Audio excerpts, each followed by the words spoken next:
You're listening to the Post-Apocalyptic Media Podcast. If it's post-apocalyptic, we're talking about it.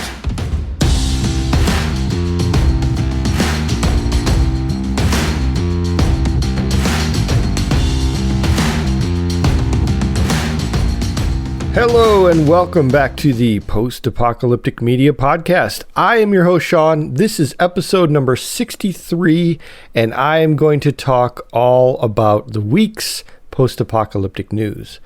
Now, I just want to start off, before I get into the news, I want to start off by talking about our Twitch channel, which I actually streamed something this week, if you can believe it.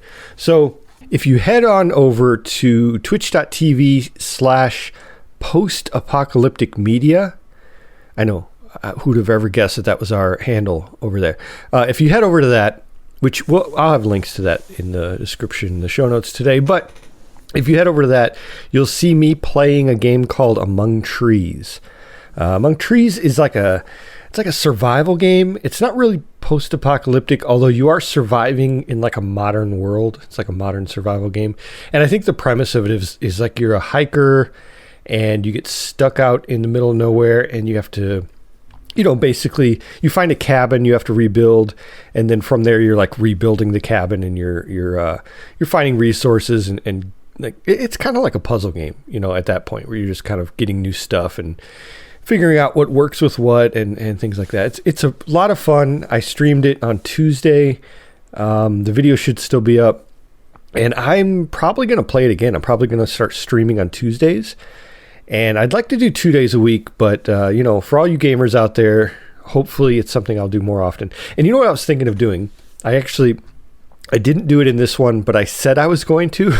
In the title of the stream, I said I was going to talk about The Walking Dead while I'm streaming. I completely forgot.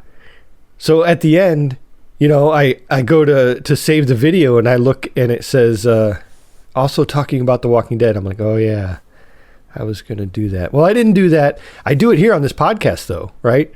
I do it quite a bit on this podcast. So that will be a little bit later in this podcast. I'll talk about season 11, episode 10, which is an early access thing for AMC Plus subscribers. Now, let's go ahead and get into this news. First of all, let me just mention, I have a little bit of a cold, so you have to forgive my nasally voice this time, but we'll see how this goes. So the first little bit of news is from The Last of Us TV series. Now, we have been anticipating this for a while. It's going to be on HBO Max. Originally, they said it was going to come out in 2022, which, if you're not following along, that's this year. Well, now the main chief content officer dude, Casey Bloys, says it's actually going to be 2023. So a little bit of a delay on that, which, I think at this point when people say a year that something's going to come out, like in the next 2 or 3 years, usually just add one, right? Add 1 or 2. A Quiet Place 3 is now saying, 2025? This is going to 2023. The new Mad Max Furiosa, they're saying 2024. They have a date.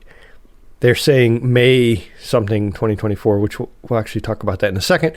But I don't know. You take it with a grain of salt. You kind of say, okay, 2024? Okay, sounds good. So 2025. That's what you're really saying. Okay, yeah, sounds good. Now, this Last of Us, it's a TV show series. It's going to have Pedro Pascal from The Mandalorian. It's going to have Bella Ramsey. She plays Lyanna Mormont from Game of Thrones. I'm a huge Game of Thrones fan, and I'm especially a big fan of her part. She's like this badass little girl who just people are like, my lady, I wish to have some troops from Bear Island. Will you give us some troops from Bear Island? And she's like, why would I do that? Why would I give you troops? So she has a great character in Game of Thrones.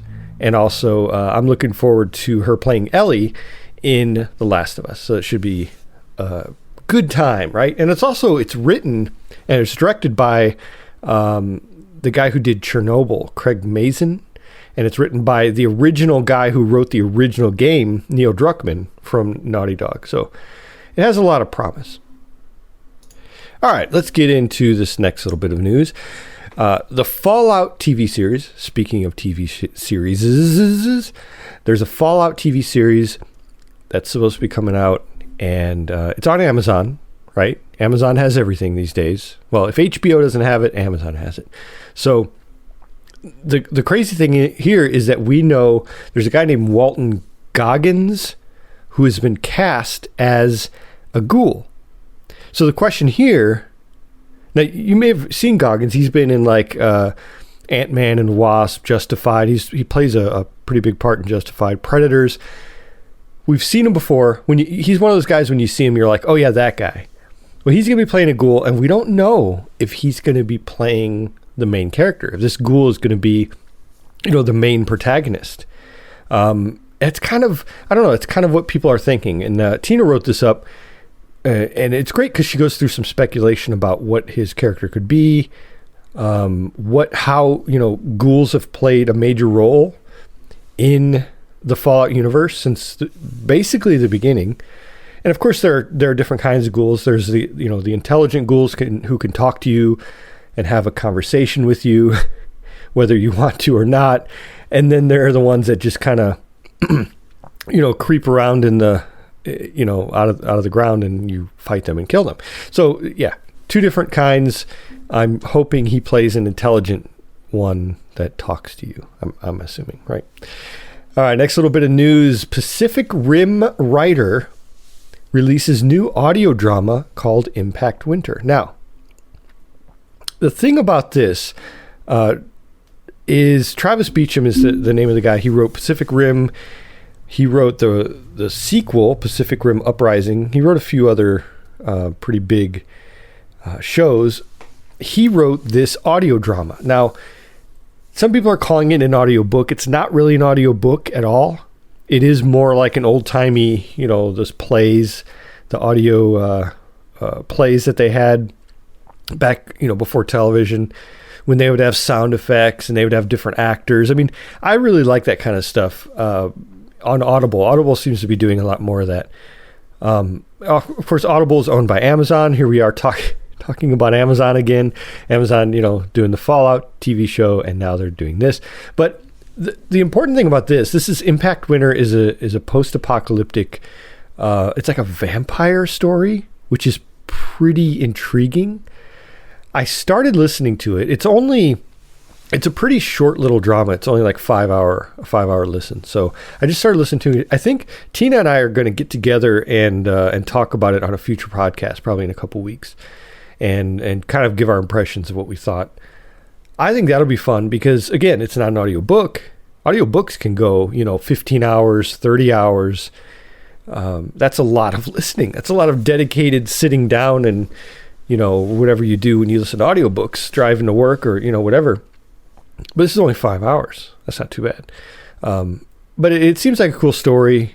There's humans who live underground. They're coming back up out of the ground, which, we've heard that story before. But now they're fighting the survivors, like this vampire group who, the Earth is like in a constant winter because it's shaded out from a comet hit to Earth. So it's all this kind of, these tropes, but also mixing the tropes together in kind of a unique way. It's like winter vampires, I don't know. So it sounds cool. I'm excited to listen to it, check it out.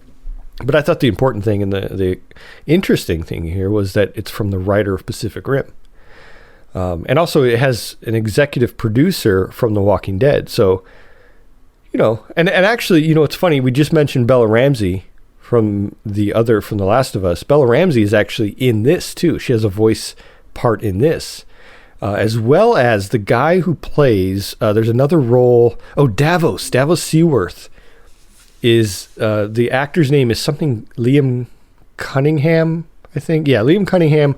He plays Davos. He does a big part in this as well. So, you have these big names, in this audio drama to kind of give it a little bit more, impact, should I say. Get it? Impact Winter? No. All right, let me just move on to the next little bit of news here. Fallout 76, Bethesda has released their roadmap for 2022. Now, they do this every year, for Fallout 76, which of course is like it's not really an MMO.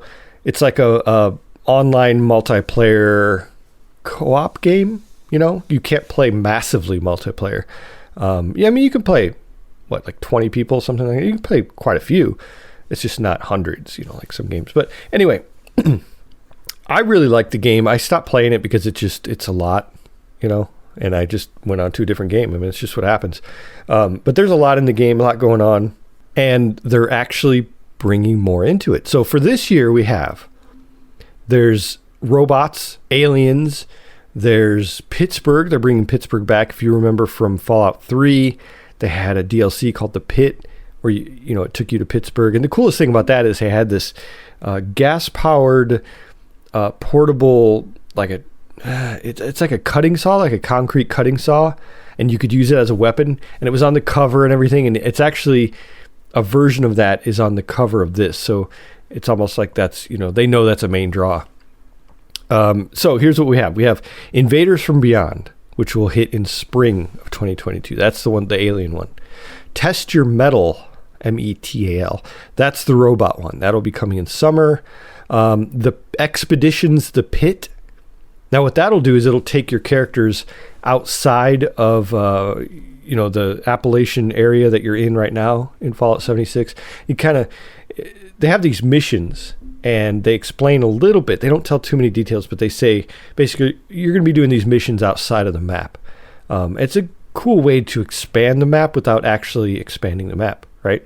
So the first one of these will take you to Pittsburgh, where you can do whatever the mission is, right? And then the last one, which will be coming in, winter of 2022, will be Nuka World on Tour. So the idea here is Nuka World, which is a DLC in Fallout 4, will be coming at kind of like a traveling circus. I mean, if you saw Station 11, it was kind of like that, where they have this traveling,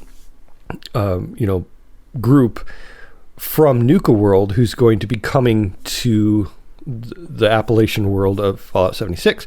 And then from there, whatever they're going to have, missions or whatever they're going to have from there. I imagine all of these are different seasons too. They're called seasons. It's like part of the whole thing. So it's like season 8, season 9, season 10, and season 11 for this year. It seems cool. I mean, it seems, now on one hand, it seems cool that they're adding new content. On the other hand, it seems like they're rehashing a lot. None of this is really new. Again, that's also pros and cons. You have the fact that they're staying consistent with the world. That's a pro. But there's not really a lot of new stuff. It's kind of like the same stuff over and over. I don't know. I don't mind it as much. I think once they start, like maybe when Invaders from Beyond comes out this spring, I'll check it out and get back into the game. But yeah, seems like fun. All right. What do we have next for news? We have, Chris Hemsworth, who of course is Thor, right? We all know Chris Hemsworth as Thor. It was already rumored that he would be in the next Mad Max movie, right? They had him in cast listings, and they've mentioned him a few times. He actually has said himself he's really excited to play a role in the next movie. And this movie, of course, is called Mad Max Furiosa. It's like a prequel to the other movies, and it shows.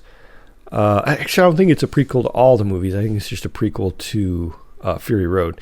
But it shows the story of Furiosa before she became part of the network of bad guys that she was in Fury Road with Immortan Joe. Maybe it'll show what happened to her hand. I'm sure maybe there's like a good backstory there, but it'll be played by Anya Taylor-Joy, so it's not played by Charlize Theron, and because it's a much younger time period. So Chris Hemsworth, though, a lot of people were like, is he going to be Max? Like, is Mad Max going to be like this huge buff guy all of a sudden? Like, what's going on with this? Like, we went from little skinny Mel Gibson to Tom Hardy, who doesn't talk, and then we're going to go to this huge Chris Hemsworth dude. But that's not the case. So now I don't think they've officially said it, but there have been some rumors, and some people have confirmed those rumors, saying that Chris Hemsworth will play a bad guy. And that bad guy's name is Dr. Dementis. Now, if you're old like me, and you grew up in the 80s, you probably remember a radio show called Dr. Demento. Dr. Demento was, that's where like Weird Al Yankovic got his start. Songs like Fish Heads and, things like that, like kind of goofy music. It kind of started in the 70s actually, but 70s, 80s, that was the Dr. Demento. So that's it's a total tangent, but I think it's funny they call him Dr. Dementis when all these old people like me are like, wait, there was a thing close to that called Dr. Demento, and I can't stop thinking about it now. Every time I see Chris Hemsworth, I'm going to think of Dr. Demento. I don't know. I mean, it seems like, he's going to, it seems kind of comic booky, right? Which, Mad Max has already been very comic booky. And by comic booky, I mean superheroes, stuff like that. He's played Marvel roles before. He's played superhero roles. So to be this Dr. Dementis in the next movie, I don't know how they're going to do it. It seems like they're going from, the Immortan Joe disgusting looking dude to this is literally word for word. This is what they say. They say he is a 30s to 40s, breathtakingly handsome. And they also say he has an angel's face scarred by a deep forehead wound stitched together with shiny chrome staples. This is the description of the character. That's not saying that's what Chris Hemsworth looks like right now. It's the description of the character from the casting call, where Chris Hemsworth was named as the antagonist, right? So I'm excited. I think this is one that they're now saying is going to be 2024. They have a date, like May 24th, 2024 is the exact date they're saying it's coming out. Now that is more than 2 years away. So like I was saying earlier, who knows what that actually means? If that actually means 2025, we'll see. I mean, George Miller is kind of infamous for stretching that deadline, right? So, but it always comes out great. Like it always pays off. I'm not complaining. I would love to see this, and then there's another one after it called Wasteland, Mad Max Wasteland. It's the rumored name. Actually, I think it's the announced name. That one, probably another 10 years after that, because believe it or not, Fury Road came out in 2015. Here we are looking at 2024, 2025. That's 10 years later. That is crazy. So if Wasteland comes out another 10 years after that, I'm going to be in my 50s. I'm going to be in my late 50s watching a continued series that I started watching when I was 4 years old. You know what I mean? Well, I didn't actually watch it when I was 4. It came out when I was 4. I think I probably watched it when I was about maybe 9 or 10 probably. But details, right? It came out when I was 4. That's quite a stretch, right? That's a big stretch of time. So totally worth it though. My favorite series of all time. Can't complain. I mean, I can. All right, next up we have some news on the Black Crab movie that's coming to Netflix. Now, Black Crab was a book from 2002, and it's by a Swedish author whose name I will not try to pronounce right now because I'll screw it up. He wrote this book called Svart Krabba, which means black crab in Swedish, apparently, I guess. And the whole idea about the book itself was about this group of soldiers who were on Operation Black Crab, where they had to go across the ice. The islands and the area north of Sweden is frozen, and they have to go.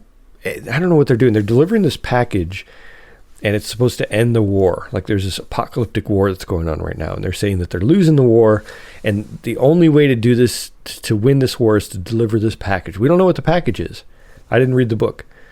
If you read the book, you'll know what the package is, but I don't know. And so along the way, one of the soldiers is kind of, her commander kind of shows her this picture of her daughter, and says, your daughter is in this refugee camp, and we've spotted her, and if you get there, you can see her. So it's kind of like this incentive for her to, make it to wherever they're going. I guess I'm guessing the refugee camp is at the other end of the lake or ocean, or the frozen area that they're crossing. But here's the thing that I found interesting about this. A lot of it is, very cold weather, ice, snow, things like that. And there's some underwater scenes where people go under the ice and they, I don't know, with surviving under there. But there's some scenes with these soldiers ice skating across this water. And they say that this soldier who's looking for her daughter was originally a speed skater. Like, that's what her character is supposed to be. And the woman who plays this main character, Numi Rapace, I think her name is, Rapace. She was in The Girl with the Dragon Tattoo. She was in Millennium. A couple other movies that you've probably seen her in. But it's all Swedish. It's all the language, Swedish language, on Netflix with, of course, subtitles. Netflix has been really good about this lately. They've been getting a lot of non-English, language shows and movies, and then either doing dubs or subs. And a lot of these. This one, I think that they're just doing subtitles, but I don't know. I think it looks interesting. I'm a sucker for every one of these shows, every one of these post-apocalyptic shows. So I'll definitely be checking it out. It does have a very dreary vibe to it, which is pretty cool. It actually reminded me, the sets that they show in the trailer kind of reminded me of Children of Men, that kind of like dark, the buildings are all blown out, things like that, and they're fighting this war. And also they're not all dressed in like Mad Max, tire armor and stuff like that. They're dressed in like these normal clothes, but they're torn up. And I think that's pretty accurate. I like stuff like that. Although I also like the torn, the tire armor as well, so take that with a grain of salt, if you will. And so this book adaptation is coming to Netflix on March, 18th. So a little less than a month away. We'll be able to see this. I'm going to check it out, and I could talk about it on the podcast, after I see it on Netflix, of course. So looking forward to that. All right, let me get into The Walking Dead's latest episode. Now, I usually explain this every time. I think it's important to explain it, but if you have AMC Plus, which you just pay like $5 a month, it's not bad. You get early access to the new Walking Dead episodes, right? And what makes that worth it is it's a week before. It's a whole week before anyone else sees it on regular AMC. So right now, I'm going to be talking about season 11, episode 10, when that hasn't even come out yet on AMC. It'll come out on Sunday. And it gets a little confusing because it's like the same release date. Like the early one comes out an exact week before the other one. So while I'm watching 10, other people are watching 9 and so on, so when I write these up, I try to warn right at the beginning. When I write a review, I'll say, spoiler, there are spoilers ahead. Do not read this if you don't like spoilers. I talked a lot about that on the last episode, how I love spoilers. And I imagine there are other people out there who also love spoilers, right?